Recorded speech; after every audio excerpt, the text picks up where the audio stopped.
Kid after kid looked in the camera, preaching to the parents that were in the audience for this big educational project they had, saying, we're going to act like we don't want you to talk.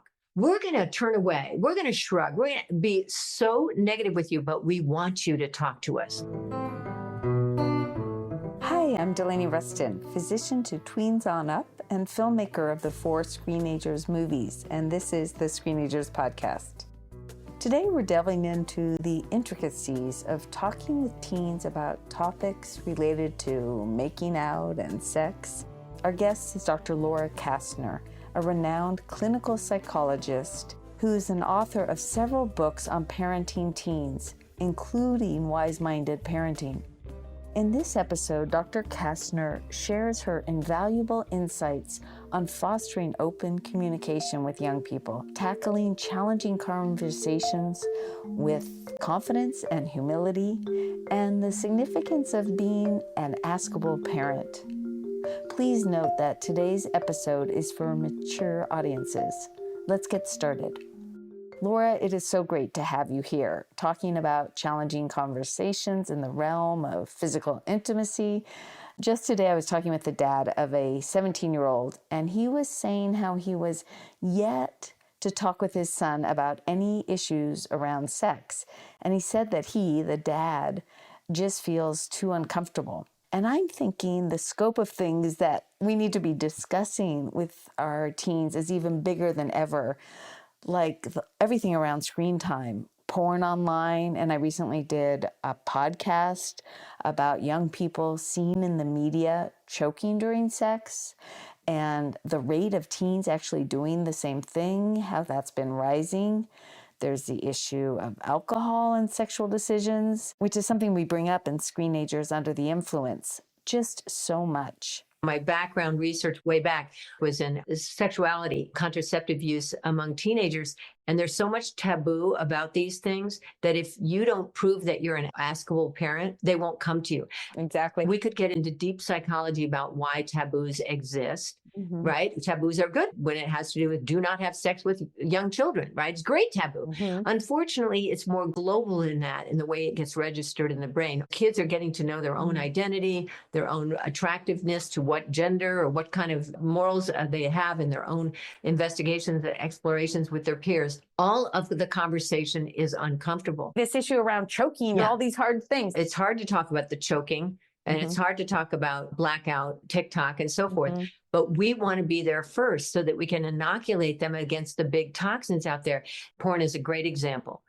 And people say, oh, if you have any questions about anything on screens and you're uncomfortable, just come to me. Doesn't work that way. Not at all. You bring it up, just little mini things along the way. And that gives the young person the confidence to bring that up. If you say those awkward words. Absolutely. You have to prove that you're an askable parent by talking about uncomfortable things like asphyxiation or anal sex or whatever it is. You have to say the words, right? We call it psychological immunization. Our kids are in the world with drugs, sex, violence, risks, and everything related to smartphones. And we want to get there first. But be there first, though, Laura, that concerns me a little bit because I think I get the idea of it. So start much earlier than we think. That's one of the big issues now, particularly with our tech revolution. But just note, it might not be first, but we can keep on having these little minutes. Yeah. Once you have screens and social media, you are talking about sex and drugs and porn and violence. And get there first is just an idea that of course, it's not first. It's just that most parents that end up talking to their kids about drugs and sex do it in reaction. When stuff happens, we're reactive. And then we might be emotional, we might be judgmental, we might be scoldy or preachy. And then we've lost our credibility to be there for our child. The taboos keep us silent. So that's why talking is so helpful. And that we want to think of it like protecting your child, like an immunization, right? I'm going to inoculate them with this thing that makes me uncomfortable, but it's going to protect them later on and protect me. Being ready to label genitals when they're 4 years old. That's a penis. This is a vagina. The idea is it's much earlier. And I feel like your Tech Talk Tuesdays are such a great idea. It's going to be little bits. having conversations with our kids, bringing up uncomfortable stuff. Often they don't want to engage. Frankly, they're going to be looking stuff up. They're going to be going to their peers. They're going to be learning sexuality through pornography and all sorts of stuff that we know the data that is a high usage. It's a click away. But I think some parents don't think that because it's so hard that they should be in there once a month, once every couple months, just bringing up a little topic around sexuality. Yeah, I have to start with an experience I had through the education department at University of Washington. They knew that I had my background consulting to Planned Parenthood and doing sexuality research. And we did these focus groups where we had boys and girls separate and then together in all these focus groups that we videoed from all schools around Seattle. And we said, okay, what would you like parents to know about how they should communicate with their middle schoolers and early high school so that the juniors and seniors were experts? And that was our technique to get them talking. And it was one of the most amazing experiences because kid after kid looked in the camera, preaching to the parents that were in the audience for this big educational project they had, saying, we're going to act like we don't want you to talk. We're going to turn away. We're going to shrug. We're going to be so negative with you, but we want you to talk to us. You need to talk to us. They were 17 and 18. I don't know why. We're going to act really mean about it, but we do want you to talk to us. And they were every ethnicity, every cultural background. They're all nodding. One thing that's worked for me in recommending to parents is have parents say, look, I want to talk about this with you. And the kid might say, I don't want to talk about it with you. I know. To live with myself as a good parent, I want to know that I've talked about the risks of hookups under the influence, which technically is basically could be rape, right? And I know you don't need to talk about it, but I do. I just need to make sure I've talked about it. And I'm awkward. I don't even know. I had to look up some of this stuff on the web, but I need to talk about that. The kid will have this obligation to turn away and just groan, but they are listening. And I know they appreciate the awkwardness. So lean in. Yeah. Parenting with integrity, to say to our kids, for doing the most important job I'm doing on this planet, which is trying to be a better parent. Yeah. There's certain things, and this is one, I just need to have this conversation with you. What I really like also is what we're implying here is that might be a conversation where you're actually just saying some things. I just need you to know the law on this is this. And I would add to it, I feel for people because alcohol does sometimes is in the mix, and what a hard situation that is because things can turn, even though it seems to be making perfect sense to be sexual in that moment. Right. So I'm always letting them know too that I don't see it as easy. I want to flesh out two of the points you're making, Delaney. First, if you get an essay about parenting teenagers, they all say the same thing. Listen. And it bugs me because I go out in the world like you, and the parents are saying, I'm ready to listen. They don't talk. Yes. What a setup for parents. It makes my heart break. The reason why they're not talking, of course, is adolescent development 101, privacy, awkwardness, back to the taboo, making their own identity. And a belief that parents don't get them, which is like an ingrained, like it's just a developmental thing, like the parent doesn't understand. And they're often right. We say, I understand. I was young once, and I'm going, oh, don't even. I want parents to be more humble. Yes. I almost make fun of themselves. I was a teenager there once, but you're in an entirely different situation. You're a completely unique person and I would go the opposite from, hey, I was there once too, because they are unique and they are special. And if you say, I know I can't possibly understand fully your situation with your girlfriend, with your boyfriend, with your peer situation right now, give me a try. And then the parents have to come through with validation of that sounds hard, or whoa, that's a big one, or woof, you're probably the best one to make the decision, but if you want to hash out some options here, I'd be glad. I go for parent humility. 100%. Kids are so tolerant if a parent is humble. And it flips the other way. If we're arrogant, saying, look, your judgment, you made bad choices, and I can't believe you did that. When we react in a moment, those reactions are understandable. But then the kids come to me and say, oh, my parent always thinks they're right, and so forth. So I go with humility as a sort of a North Star. Let's play that out then. We can call me Jake. Jake, I know you're 17. You are, relatively speaking, really old. I get it. And this is the time parent-child talks are not on your priority list. I do want to talk about something that is really keeping me awake at night as you spend so much time away from the family. Yeah, but I got to go do practice. Yeah. Yeah. So I've been waiting for a while. Just give me 2 minutes because it's just something I got to get off my chest and maybe you can help me with. Okay. Yeah, I want to talk about consent because it's a really big deal and you're out there in your world. And do you feel like you understand all the rules and regulations and laws that go with consent under the influence? Do you feel like you get it? Yeah, they talk to us about school. I know whatever. It's like drinking. You're not supposed to. Like, I don't know. You can't. It's just okay. Whatever. I can see that you're not really into this right now because you want to go to practice. And this is so serious that what I'm going to do is just wait till another time that we'll arrange where I can get your attention. And you're doing me a favor to just sit through a little bit of talk about sex and influence of drugs and decision making. So I'll make another date with you. Okay. Bye. Yeah, no, I would not. If a kid is acting like that, I would not do it then. Okay. I would not do it then. You're up against it and it needs more time. And I'd make a date. And they keep putting off the date. They'll do that too. They might, but if you come with it with humility, and the thing I love about 17 and 18-year-olds, you can almost make a joke.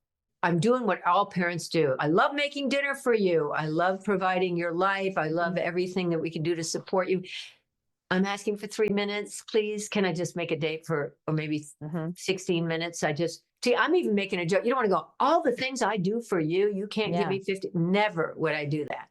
But I do think if you even make a joke about, like, you're an old guy at this point, you've been a teenager, what is it? If it starts at about age 11 and every year is 7 years, like dogs, that you've been a teenager for 50 years. You don't need me. I know that, but I need you to sit. I use a lot of humor in my therapy and I recommend it for parents because their kids are not little kids if they're 17 and 18. Exactly. No, I like that. And they will give you a few minutes. And I like what you're saying, even though ultimately it's for them, but you really need to do it. Yeah.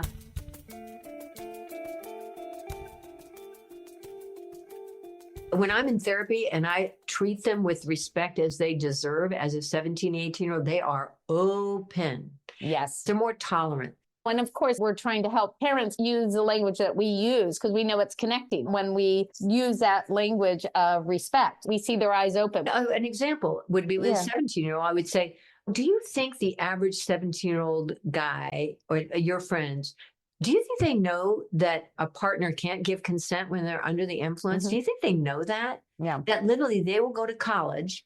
And if somebody says, yeah, let's hook up at 2 a.m. because it's happening somewhere, that if they're under the influence, that it could be rape. Do you think they know that? Let's talk about slightly younger teens. I think 9th grade and 10th grade are really hard. I think they're really hard because they're all the hormones, all the brain pruning, all of the rambunctious goes, and then the confusion that they've got these big brains that are in like warp speed all over the place with abstract reasoning and hypothetical thinking and fantasy. And they're so overwhelmed that for us to have influence on a really deep conversation is much more difficult. Okay. We're in the car driving home, so we have time together. I'm the boy. And so you go ahead and say how you would have explained it to me. Okay. What do you want to talk about, Mom? Okay. I'm going to make this fast because I know your attention for tolerating stuff from parents is like about this big. But I want to be one of those parents where you can talk about sex as much as you want. And I know you're going to a lot of parties and I know there are hookups. And who knows when you're outside of the orbit of my influence, you'll be making a lot of your decisions on your own. And I'm going to ask you to just think deeply about the consequences of whatever decision you make when you go into that back room. Because remember, consent cannot occur under the influence. It does not count. A yes can be yes tonight, and by tomorrow morning, it's an accusation of rape. So think deeply about your decisions. Ride the wave of urge sometimes and think about maybe not, because what's going to happen in the morning. So what are you saying? If anyone has a beer, they can't be with their girlfriend? Pretty much. In terms of sexual decision making, a lot lot of feelings change the morning after. And so any decisions you're making for sexuality in general are pretty big decisions. Depending on how the peer group sees it the next morning, a lot of different things can play out. So think deeply about your sexual decision making. And under the influence, it's out the window anyway. What's out of the window? I don't get it. Once a person has alcohol, they're not able to be making the decision of consent. So you could be with a girl, they say, yeah, let's go in the back room and rumble. And by the next morning, it could be an accusation of rape if it's anyway, but certainly if they're under the influence. Consent is not legal under the influence. You're not consent. Even if you say yes, it's not considered legal consent if you're under the influence. Okay. That's enough, Mom. So mine was lecturing here, Delaney, but I wanted to hit a lot as hard as I could. Yeah. And you were stunned a little bit in a very accurate way. You didn't even talk. You didn't even say, shut up, this is creepy. And I don't think they would, because I've done carpools with a lot of boys. And there's a joke in my family of how much boys liked carpools because they knew they could ask me anything. My son would just hide in the back. And I mean, I can name the boys that would say, I learned from Dr. Kastner, because when you do talk straight on like this, they are very interested. It is not boring.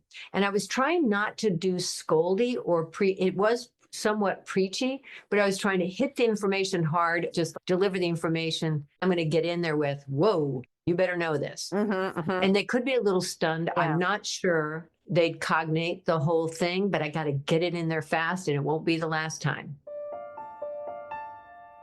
And just to be clear, we're not at all suggesting that in such a conversation we are saying to our teens it's okay to drink. Those are discussions that we've covered in other episodes and we will do in the future as well. And to be clear, we're not talking about consent just for sex. It's consent even when it comes to making out, touching, lots of things. We often equate consent with having sex, but that's not what we're talking about here in particular for this younger group, although talking about sex is important with 14, 15-year-olds, and sex does happen at times at these ages. We have to be talking about these things. We touched on a lot today, and it was really fun. And it was fun, but it was very freewheeling. I know. So that's just what we did. I want to end today saying that the take home really is that we do such a service when we push past our own comfort zones and bring up these topics. We can't let that uncomfortableness feel like a sign that we shouldn't be doing this. I know my work with parents who've initiated talks have resulted in youth feeling like they could trust their parents and come forward and share concerns. I also want to add that each child is different, and as parents, we can have plenty of talks like this with our kids, and still, they can really be silent with us. So all we can do is the best that we can, and remember that there's 1,000 things going on inside young people's brains.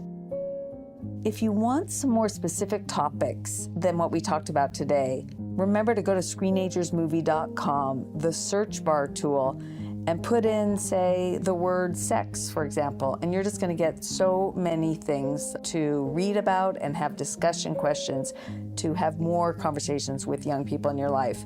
You're going to get things on porn, sexting, relationships, hookups, all sorts of things. All of it will really add to the tips that you got in today's podcast episode. A special thank you to the wonderful Laura Kastner, and in the show notes, you'll be able to find her website and books and much more. What a gift that you tuned into the show today. The Screenagers podcast and movement is all about learning together how we can best help our youth of all ages, our communities, and ourselves best navigate our rapidly changing digital world. Make sure to subscribe to the podcast to get each episode automatically, and the more subscribers, the easier it is for others to find us. And if you give it a like and write a review, even just one sentence, that helps even more. Check out screenagersmovie.com to get resources for each episode and loads of other resources. Learn about our 4 Screenagers films, and find my weekly parenting blog, Tech Talk Tuesdays. And be sure to use the search bar to find many topics you might be wondering about among hundreds of my past blogs. Finally, I love hearing from you, so email me at delaney@screenagersmovie.com. What ideas do you want to hear for future episodes? Today's show was produced by the following people: me, your host, Delaney Rustin, Lisa Tabb, Rebecca Tolan, and sound editing was done by Alan Gofinski.